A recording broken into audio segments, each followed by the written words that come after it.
A very, very beautiful evening to you. You're welcome to Sport Extraordinary on Atlantic Television Network. My name is Kingsley Emmanuel. Very, very happy to be here this evening to bring you up to speed with the latest revolving around the beautiful world of sports. On today's edition of the show, we're going to, of course, focus on the AFL Cup. Yesterday was an impressive one for Arsenal Football Club as they scaled through to the final of the AFL Cup after so many years. Tonight, we'll see Manchester City against Newcastle as well.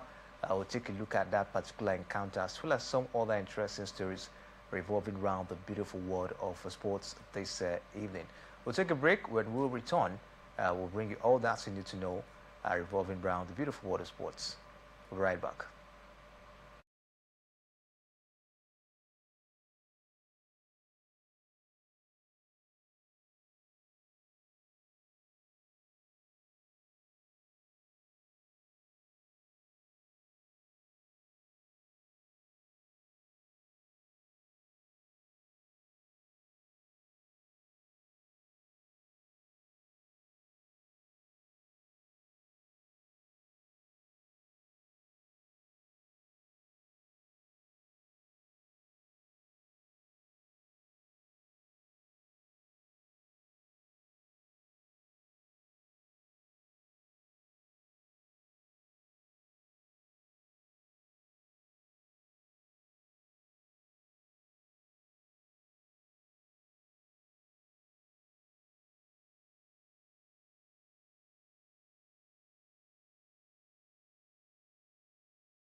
You're welcome back, Steve Sports Extraordinary on Atlantic Television Network. Joining me to do justice on the show this evening is Miracle Onyekazi. Miracle, good evening to you. Welcome to the show. Yeah, good evening, Kingsley. Good evening, Port Harcourt. All right, let's quickly take a look at the latest coming from the beautiful world of tennis this evening as British #1 Emma Raducanu enjoyed her first victory since an early exit from the Australian Open and subsequent splits from coach Francis Roque. The 23-year-old dominated Belgian Greet Menin with a 6-love, 6-4 success at the Winners' Open in Romania. She would next face Slovenia's Kaja Juven today in the second round of the WTA 250 event. The 21 US Open champion was knocked out of the Australian Open in the second round last month after a disappointing 7-6, 6-2 defeat by Anastasia Potapova. Miracle, what do you make of it? Emma Raducanu getting a victory, after losing out the Australian Open. Not been a rosy one, of course, for her. Taking a look at, how she's been struggling. She has parted ways with about 10 coaches, as it stands. What do you make of Emma Raducanu's career? The struggle is really intense, and at this point in time, she should be talking about how to get out of this struggle and see how to stabilize her game. If you were to advise Emma Raducanu at this point, so what will you tell her? Yeah, for me, Kingsley, I think Emma Raducanu is one of the most talked about tennis players in the last couple of years now. I think she's young and still prominent in the sports. I think she's been quite good in the past, but sometimes she's flattered to deceive when it comes to making those big performances on the higher stage. For me, I think Emma Raducanu, she still sits as British #1. For me, I think it's a big question to the British tennis players. Yeah, in as much as Emma Raducanu have been inconsistent, she still happens to still find herself topping the chart as the British #1. For me, I think it's something to question. I think you made a question me advising her. I think her changing coaches for me is not the main thing to be done at this point in time. Having about 10 coaches in your young career, it actually tells that maybe the coaches might not be the problem.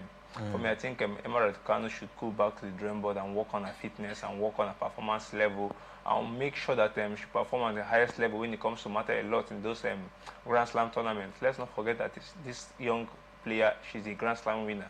She actually picked up her first Grand Slam in 2021 US Open, and ever since then, she's had a lot of hype, she's had a lot of hope, and unfortunately, she's not been able to live up to the expectations. So for me, I think Emma Raducanu, she needs to work hard enough and find a way and a resolution for her to maintain her consistency on the highest level. All right, consistency is the key word now for Emma Raducanu. Can she put up that high level of consistency going forward? That is what, of course, I will look forward to see, at this point in time. So it's not an issue of her changing coaches or maybe, maybe other factors at this point in time. I think the important thing here is for Emma Raducanu to see how to put herself, forward and try to see how to bring back, the best in her at this point in time. But a whole lot, at stake for her this year. You talk about the Australian Open. There's still about 3 Grand Slams. Beg your pardon. Talk about the Grand Slams. There's still about 3 Grand Slams and other, tournaments. What should be the target for Emma Raducanu this season? Yeah, for me, I think making it through to the later stages of the competition, especially when it comes to the Grand Slam, should be the target for now for Emma Raducanu, because we've been unable to see her reach the later stages, the semi-final, quarter stages of a Grand Slam tournament over the past couple of years now, and it's been disappointing. Knowing fully well that she possesses such talents and she has all it takes to do that, but she's been unable to live up to the expectation. So for me, I think her making it to the later stages of the tournament and proving herself worthy enough of leading the tournament should be her expectation for now. All right, let's see how it goes for Emma Raducanu, and we hope that she tries to put up a very impressive performance, going forward in her career. Let's just see how it goes now. This point in time, for her. Let's stay away from tennis now, as we take a look at some other interesting stories revolving around the beautiful world of sports. Time to, of course, talk about the just concluded African Cup of Nations as Morocco are ready. Edward Mendy. Now, this single incident resulted in $200,000 fine for the Atlas Lion, but the North Africans believe the punishment from CAF was too harsh. What do you make of it? Morocco, they're looking forward to appeal the sanction, of course, we saw from CAF after the final of the African Cup of Nations. They said that the punishment method on them was too harsh. Do you think they have what it takes, to be able to fight this particular one? And looking at it, do you think this will go in their favor? For me, Kingsley, I think CAF coming out to make such fines and bans on some couple of players, I think it was the right route to follow, knowing fully well of the unsportsmanlike behaviors and attitudes put forward by the Morocco officials and the Morocco ball boys right there in Morocco during the AFCON. I think it was something that was uncalled for by those ball boys. It was the behaviors of the Morocco national team as well, and some players was uncalled for. I think $415,000 as a fine for me. I think it's well merited and deserving. The lack of unsportsmanship behavior that they put forward for themselves. So I feel like Morocco coming out to challenge and the decision from CAF is just a bit of medicine after death. I don't really think CAF will overturn such decision, because the Senegalese Football Federation have already accepted it, and they'll be looking forward of following the right route and doing what CAF have asked them to do by paying their own fine. So I think it's left for Morocco to accept and move on from this, and make sure that in such tournaments in the future that we don't see attitudes like this, we don't see things like this happen. Let's not forget that football is a game of love, and football without violence. We should be able to maintain the spirit of sportsmanship and make sure that we address issues like this, and we don't see things like this happening in future tournaments. So I think it's kudos to CAF, and I think it was a well-deserving punishment from the both national teams. Well-deserving punishment, according to Miracle. But what do you make of the gesture of Morocco? They're always at it, especially when teams sometimes do not really, go their way, especially when it comes to African football as it stands. Do you think, Morocco, they are overstepping their boundaries, at this point in time? If you take a look at it, I think CAF has really also favored them, at some points, giving them hosting rights, of some of the tournaments. Talk about the CAF and the Women African Cup of Nations that will be coming up in 2026. They are also going to host it. They've hosted it, twice now. This will be the third consecutive time Morocco will be hosting this one. Do you think maybe due to all of this, right, due to all of this benefit, that's the reason Morocco, it looks as if they have a lot of bragging rights when it comes to football here in Africa? Yeah, for me, I feel like not just Morocco. I think a lot of the North African countries over there in the past have shown to have an attitude like this. The likes of Libya, we know how the Nigerian Super Eagles suffered in the hands of Libya over there in the World Cup qualifiers. The AFCON qualifiers, where we were unable to have our players reach their destination. They were held at the airport for days and the rest of that. I think the likes of Egypt, throughout the CAF tournament, like the CAF Confederations Cup and the CAF Champions League, we've seen the Egyptian teams show some unsportsmanlike behavior. So the North African, they are well known for this behavior. So for me, I think it's left to CAF for them to address issues like this. For me, I think Morocco, yes, they've shown a little bit of, will I say, negligence on their own part, because having such things like this happen throughout the CAF tournament, knowing fully well that you'll be hosting the World Cup, I think it doesn't really tell well for you as a nation. It begins to draw questions. Are they willing to host this World Cup? Will they be able to hold this World Cup without such things happening in the World Cup as well? So for me, I think Morocco, they should find a way to resolve things like that. They shouldn't be finding themselves with such attitude, such behavior, knowing fully well that they have even been favored by CAF to host tournaments like this, as well as hosting big tournaments like the World Cup as well. You never can tell. They might even go in and contest for the hosting right of big tournaments like the Olympics, and they eventually get it. So for me, I think Morocco, they're in the limelight now when it comes to hosting rights for events.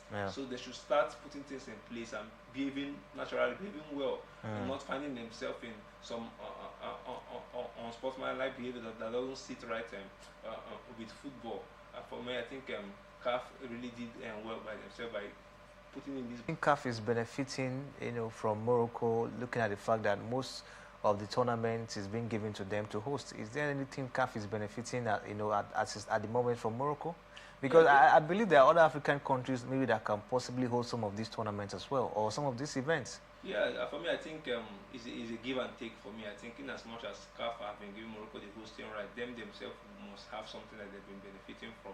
Let's Mm. not forget that the AFCON is not just a football tournament. There are a lot of things that comes in with the AFCON, a lot of migrants. I actually heard CAF generated a lot of money from the just concluded African Cup of Nations than the previous one. Yeah, I think that was heard. Was it in Ivory in Ivory Coast? Coast. Mm. Yeah, definitely. There are a lot of funds that step into the country over the space of 1 month and 2 weeks just because of such tournaments. Some people come here early enough, they sleep in hotels, they eat foods, they go for sightseeing. Just all these are part of revenues that CAF can get their money back from. So for me, I think Morocco is a country with such infrastructure put in place. I think this is one of the reasons CAF keep giving them the hosting right, not just because they are the best country that can host it, but they are always ready to host it.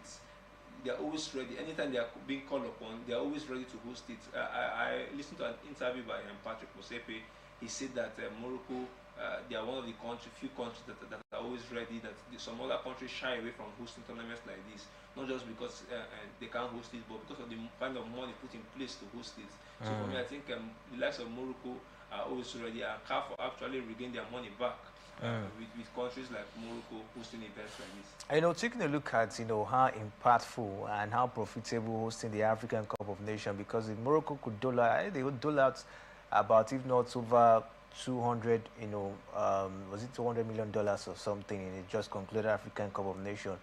Why will other countries shy away?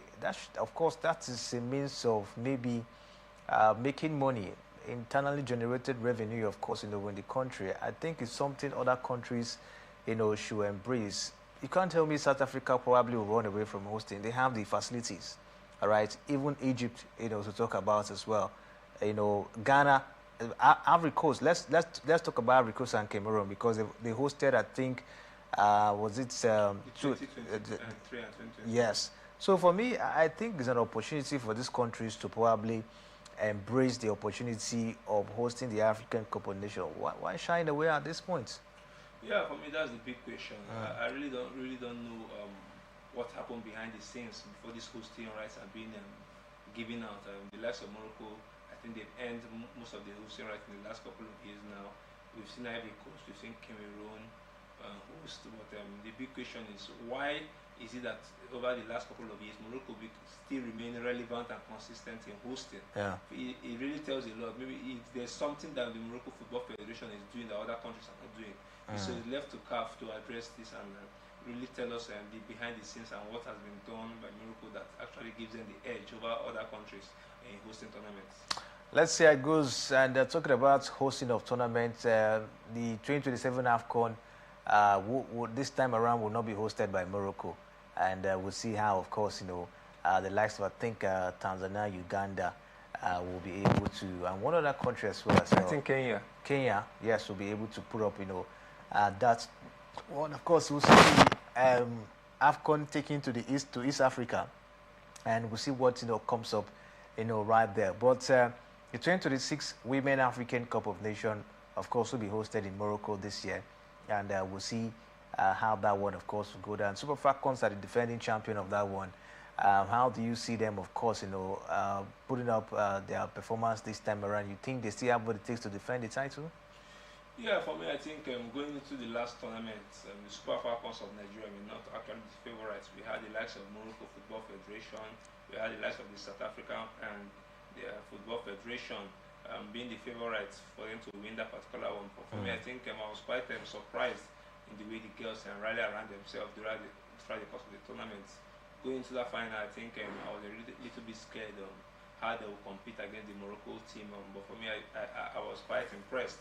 Even after going 2 goals down that particular one, they actually came back stronger to win that one 3 goals to 2. For me, I think it showed a little bit of class between them and their peers. So for me, I think yeah, we won it more than any other team. But I just hope that this time around we'll be very much prepared going into that tournament as the defending champion. We can prove ourselves worthy enough of lifting it again. Let's see how it goes, because the likes of South Africa, you talk about Morocco, that's the Super Falcons beat last time, of course, in the final, are still very much, ready for this one. So we'll see how it goes, for the Super Falcons of Nigeria. We hear, of course, they will play a WAFU invitational tournaments, and we look forward to see what comes up down there. They'll be locking us against the likes of Senegal and Senegal and Ghana, down there. So we'll keep our fingers crossed and see what the Super Falcons will bring to the table. Their camp is already open, talking about preparation for the WAFCON. Camp will open on February 20th, and we'll see intense preparation. And we hear there's also going to be some friendly games, for the girls just to get themselves prepared ahead of the Women African Cup of Nations down there in Morocco. We'll take a break. When we return from the break, we'll bring you the latest from club football down there in Europe. Stay with us. We'll be right back.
You're welcome back as the Sports Extraordinary on Atlantic Television Network. And of course, I will bring you the latest revolving around the beautiful world of sports. Miracle Yekazi is still here. Let's talk about the EFL Cup as Arsenal booked their place in the Carabao Cup final with a 1-0 win over Chelsea yesterday at the Emirates Stadium. A miracle. It was really, of course, a KG encounter. Chelsea, they tried to hold their own, but of course, couldn't hold it to the end of that particular encounter. Where did it all go wrong? Of course, for Chelsea, because you look at it, they were optimistic and they looked like a team that, of course, maybe would have gotten a victory in that encounter. Yeah, for me, Kingsley, I feel like Chelsea Football Club were not hungry enough for the victory in that particular encounter between them and Arsenal Football Club yesterday in the Carabao Cup. If you look at the way Chelsea set up for that particular one, they actually went on defensively, starting about 5 defenders and the likes of Moses Casedo and the likes of them in the midfield, defensive players in the midfield, other than going all out to attack, knowing fully well that they were already one goal down from the first leg. For me, I think the coach actually got it wrong, putting the likes of Cole Palmer and Esteban on the bench, knowing fully well that he needed the victory by all forms. Liam Delap was not productive in the match. The likes of João Pedro was inactive in the match. I think the likes of Cole Palmer and Esteban would have been a very, very good if they actually started that one. When they came out from the bench, we could see a little glimpse of impact and creativity, but unfortunately for them, it was not good enough. Arsenal actually came out stronger, outplayed Chelsea, possessed the game. Chelsea actually created more shots, but I think most of them were off target. So for me, I think it was a well-merited victory for Arsenal. Well-merited victory for Arsenal down there, but let's also take a look at, the Chelsea team. Before that game, the new coach, Liam Rezino, has been fantastic. I think he went about 6 games unbeaten or thereabouts, And now that he has been beaten this time around once by Arsenal Football Club, do you think, this will be the beginning of maybe poor result, or you think, they can possibly cover up and see how to push forward? Yeah, for me, I think my problem with Chelsea over the last couple of months now have been the fact that today they might be all blazing and any team in their front, they can be able to squash out result from beating them. And in the next game, you don't really see the same quality from that Chelsea team. We saw them in the Champions League at class and played Napoli Football Club in their own backyard. And going into this Arsenal game, a lot of expectation were on them to come out all victorious and or to even put up a performance. But unfortunately, they were not able to meet up to the expectation. But I think the coach and the players they featured was one of the reasons Chelsea really didn't perform in that particular one. So for me, I think the problem with Chelsea so far has been the quality of the players. Can they really turn up in this particular game? Any day the players turn up, they actually play really, really well. But some days the players are off. So for me, I think the coach has a lot to do when it comes to man management and knowing who to feature in different games. Since his arrival, I think he's done really, really well. He's played about 7 games, won 5, lost 2, losing to Arsenal back to back. So for me, I think he's not really done poor. He's still a young manager trying to rotate his team and who can feature for him and the way forward for his team. And he still has the opportunity from now and to the end of the season to maybe take Chelsea to the greener pasture. They're still in the Champions League as well as the FA Cup. So they're still in contention to finish top 4 in the Premier League. So for me, I think the coach still has a lot to do. But I still feel he's doing a good work, even due to the fact that he lost to Arsenal. It's not the end of the road. Arsenal is a great team. Anybody can lose to Arsenal. So for me, I think kudos to the coach. And just that, yes, I really didn't see the good works he did when it comes to the formation and the players he featured. All right, let's see how it goes, for Liam Rezino, the new Chelsea manager. He has been, of course, a bit impressive so far, but yesterday he was beaten by Arsenal Football Club, as his time. We look forward to see how far, he will carry the team this season. But let's talk about Arsenal miracle. Arsenal, they've been very impressive this season. You take a look at, their playing style and how they've been consistent in terms of winning games, as it stands. What do you make of the impressive run of Arsenal so far this season? Yeah, for me, Kingsley, I feel Arsenal they're on a good run. So far throughout the season, they've been quite amazing to watch, especially in the Champions League, where they've been able to win 8 out of 8, a 100% record so far in the Champions League. They've made it through to the round of 16 already. They sit up the Premier League table with about 6 points, and they're still in contention to win domestic trophies like the FA Cup and the Carabao Cup. So for me, I think Mikel Arteta and his boys, they've been quite good this season, even though they've actually drop points in some games that they were meant to come out with all 3 points, but they've been able to hold their own and not concede so much, and they've been able to score goals as well. Yeah, a lot of people have been calling them set piece FC, but for me, I think they found what they are actually good in, and they've stuck to it, and they've been actually good in set piece as well. So for me, I think Arsenal Football Club, they have it in their hands this season to be able to come out with at least 1 or 2 silverware for me this season. Let's say it goes in Oasis time, but talk about the silverware. Then the final of the EFL Cup, they might either face Manchester City or Newcastle tonight, and I think the final comes up in the month of March. At least to be a beginning of a new team if they actually, win this one, at the end of the day. How do you see it? You think Arsenal can possibly win their EFL Cup, title after so many years? Yeah, for me, I think it would be a game to watch, especially if they eventually play Manchester City in that particular final. It would be the battle of the teacher and the apprentice between Pep Guardiola and Mikel Arteta. Let's know that these guys have been competing head to head with each other ever since Arteta made that switch to Arsenal. I think the rivalry have been something to watch. I think Arsenal have been unbeaten against Manchester City for the last couple of seasons now. They last won the FA Cup in 1993. It's been a long time. Yeah, the Carabao Cup. The Carabao Cup. Yeah, it's been quite. It was not even called the Carabao Cup then. So for me, I think ever since then, it's been a long time. Over how many years now? Over 30 years, if I'm not mistaken. So for me, I think Arsenal Football Club needs to start winning silverware. I think the Carabao Cup would be a very, very perfect start for them. Perfect starts, of course, for Arsenal this time around, and we look forward to see how it goes. But some of the fans are very much optimistic that Arsenal can do a quadruple. This, if you look at it, they're now in the EFL Cup, the Carabao Cup final, the FA Cup as well. They are still there. The Premier League, they're ahead of City with 6 points, finished top of the table in the league phase of the UEFA Champions League. Do you see Arsenal doing a quadruple this season? Obviously, I think if you look at the statistics, I think they are in contention for the 4 trophies.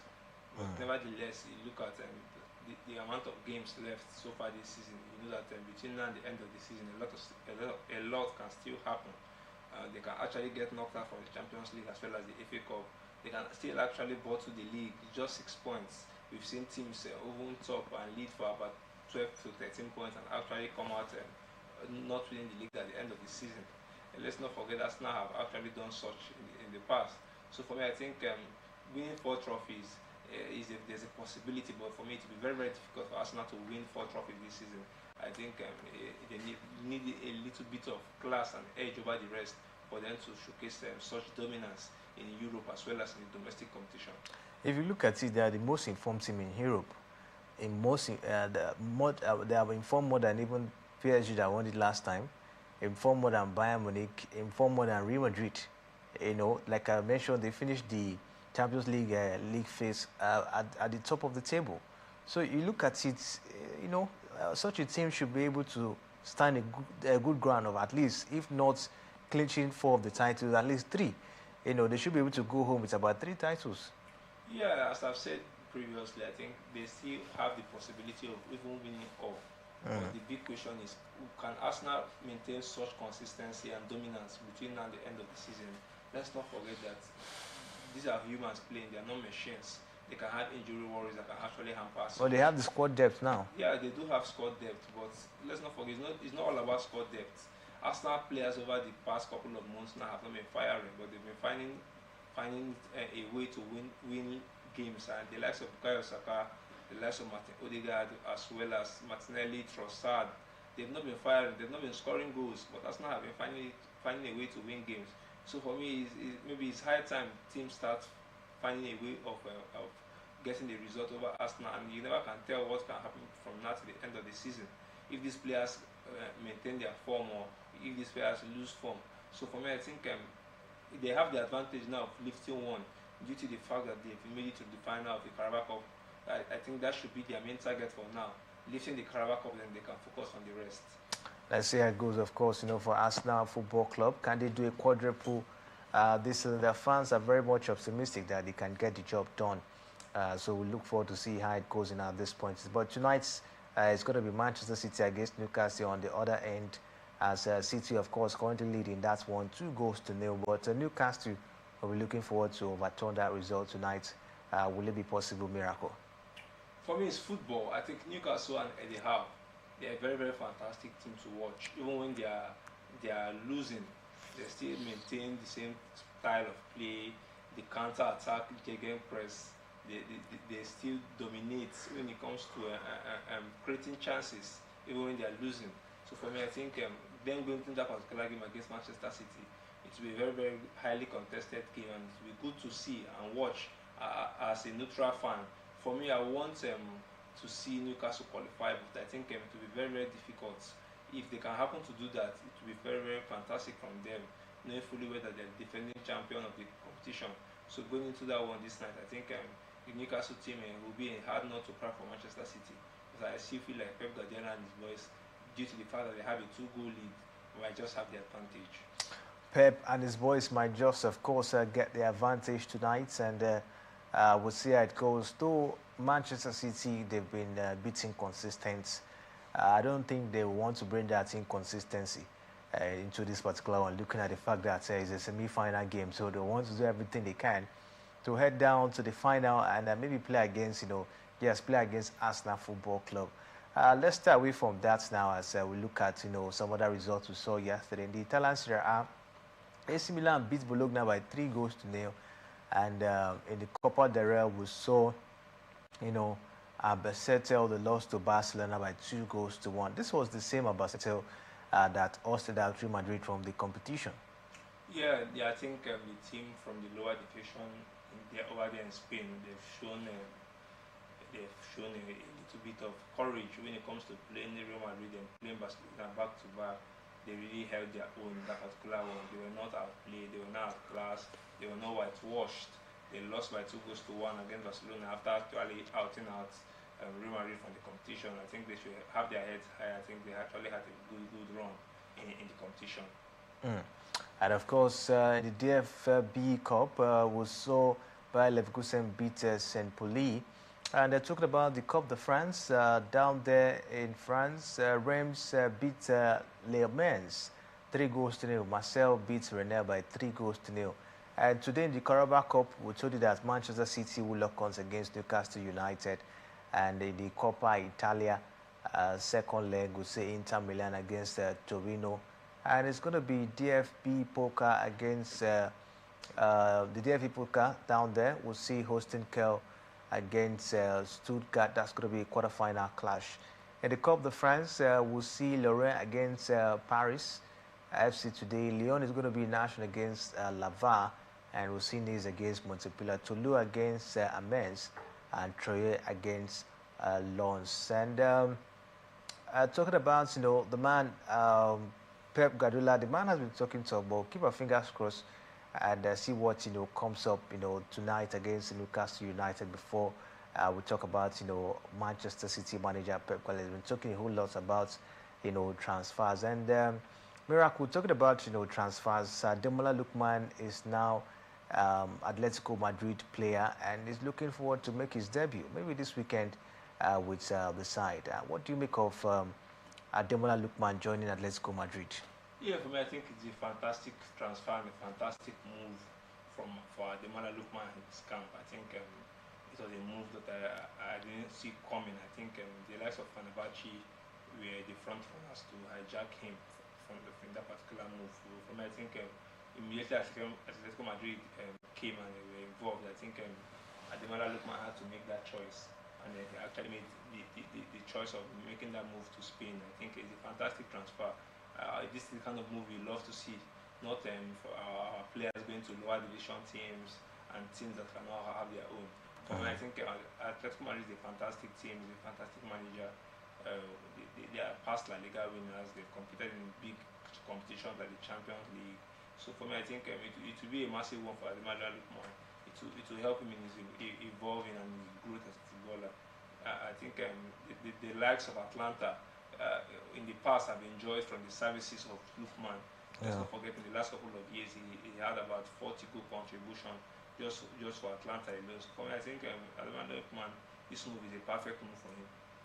Let's see how it goes, of course, for Ademola Lookman. We hope he continue his impressive display down there now at this point in time. The transfer deadline day, of course, miracle actually came to an end, and I don't know what you make of it. What do you make of the movements of players? It's been a bit silent. We've not really heard much moves, for players. Yeah, for me, I think other than the likes of Manchester City and Liverpool, who made big money signing, in the likes of Semenyo, the likes of Gray and Jeremy Jackets for Liverpool, I think the other big guns in England like Manchester United, Chelsea, as well as Arsenal, didn't really put much attention to the January transfer window. We know how much money was spent over the summer in signing by the Premier League team, over 2 billion in signing. But this January transfer, a lot of lower division teams like those in the relegation battle and the mid-table teams were the ones focused on making sure that they could bring in some few players to help them in their effort and in maintaining their stance in the Premier League table. So I feel like, yes, we didn't really see much in January transfer window, but the quality of players being signed in the January transfer window, it was still exceptional for me. I think him moving from Crystal Palace to Manchester City, it was a very, very fantastic move. The likes of Semenyo making that move to City as well was a fantastic one. Arsenal wanted to make a transfer due to the fact that Mikel Merino sustained an injury on the weekend, but unfortunately for them, they couldn't see that one through before the end of the window. So for me, I think so far it was a good window for me. Good window for you. You think the teams are very much prepared, looking at the additions, of course, they've made, especially the Premier League teams. You talk about Manchester City, you talk about the likes of Manchester United, Chelsea, the top teams. You think they did very well, when they just concluded transfer window, to be able at least to strengthen their team going forward? Because I think it's only Manchester City that had a very good signing, if you want to look at it, when you talk about the Premier League teams. Yeah, for me, I didn't really feel Pep would have done much in the window, if not that he had the injury scare that he had in the defensive lineup, as well as in the team. Not all teams really put in effort to make huge transfer during the January transfer window. They actually want to wait for the summer when the season is over, so that they can evaluate the players that they want to actually sign and make sure that they make good decision, not making rash decisions that actually impact the team negatively in the future. So for me, I think the general transfer window is not one that a lot of Premier League teams put their effort in, except they have injury scare and they really want to replace players that are sold in that particular window. And of course, there's also another Nigerian player that actually made a move as well, and that's I think Frank Onyeka went down to Coventry in the Championship. So many persons are not really okay with that move, for the man. Yeah, for me, I think it's not a move that a lot of us saw coming. I think moving from the Premier League, playing for Brentford, we know that he hasn't really gotten enough playing time. Even after the AFCON tournament, he's not been playing. But I wanted him to make a move to maybe follow Premier League team or other league elsewhere. We have the Portuguese league, we have the French league, we have the La Liga, other teams, even Belgium, to play in the first division, not going down to the Championship to play in the Coventry City team that you're not even sure if they will gain relegation back to the Premier League.